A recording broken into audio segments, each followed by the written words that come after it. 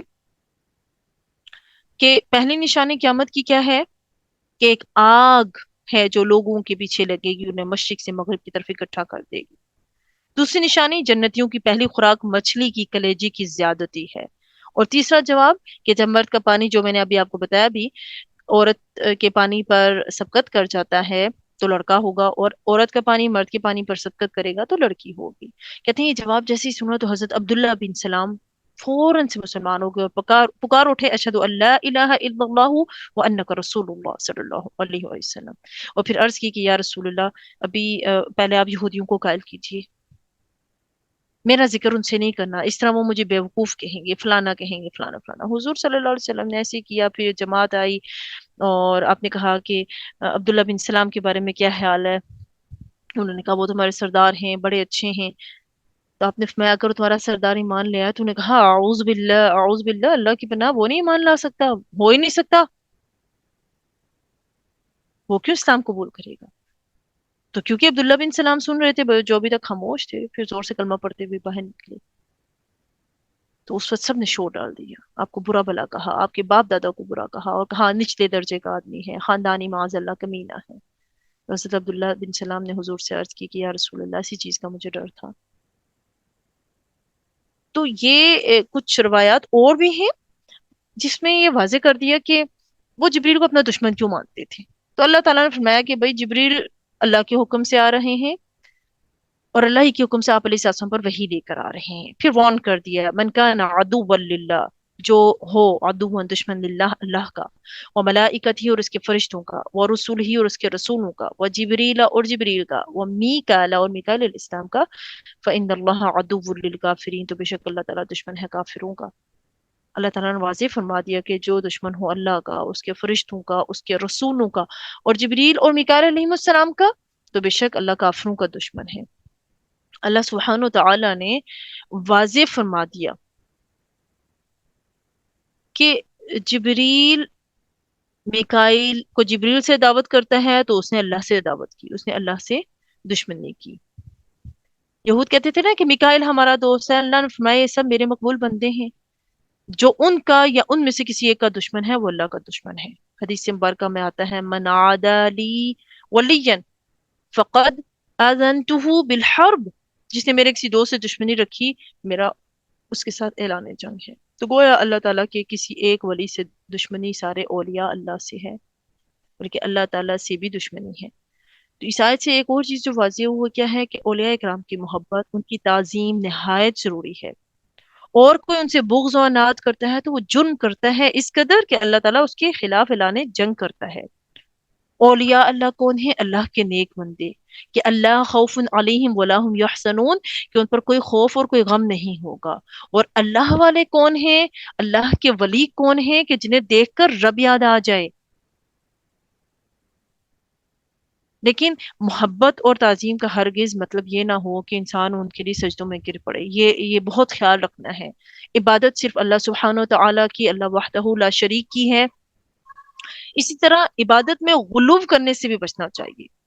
عبادت اللہ کی ہے، آپ کسی کی تعظیم کر رہے ہیں، آپ کسی اولیاء اللہ کی تعظیم کر رہے ہیں، تو صرف تعظیم ہونی چاہیے کہ وہ اللہ کے نیک بندے ہیں، ان کی سنتوں پر چلیں، ان کے طریقوں پر چلیں۔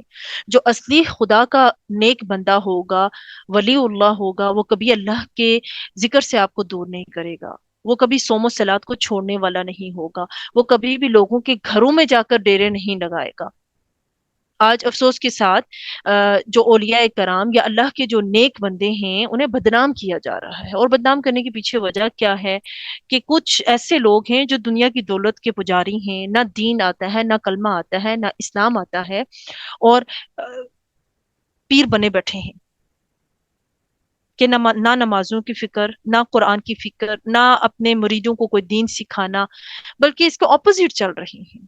تو خدا را فرق کرنا سیکھیے، جو صحیح راستے پر چل رہے ہیں ان کی پیروی کریں، اور میں بالخصوص لیڈیز سے کہوں گی کہ اللہ اور اس کے رسول کے طریقے پر چلیں۔ رسول اللہ صلی اللہ علیہ وآلہ وسلم سے بڑھ کے کوئی نہیں ہے، آپ ان کے طریقوں پر چلیں گی، آپ کو زندگی کی ہر مشکل کا حل مل جائے گا۔ اپنے گھروں سے مت نکلیں، ایسے برے لوگوں کی طرف مت جائیں جو آپ کو اللہ اور اس کے رسول سے دور کر دیں۔ اللہ سب سے بڑھ کر ہے، اللہ پر اپنا یقین محکم رکھیں، اللہ سے مانگیے، اللہ آپ کی مدد کرے گا۔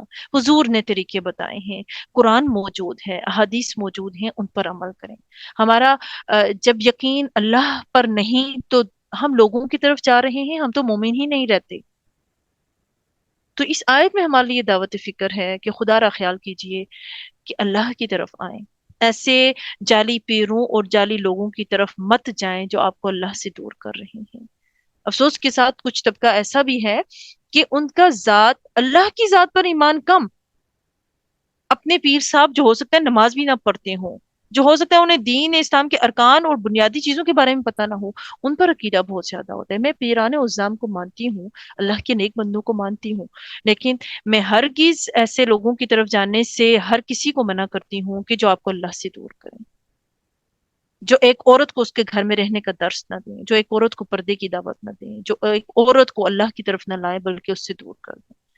تو اللہ تعالی ہمیں عمل صالح کرنے کی توفیق عطا فرمائے، نیک عمل کرنے کی توفیق عطا فرمائے، آمین۔ سبحانک اللہم و بحمدک، اشہد ان لا الہ الا انت، استغفرک و اتوب الیک، آمین ثم آمین۔ السلام علیکم ورحمۃ اللہ وبرکاتہ۔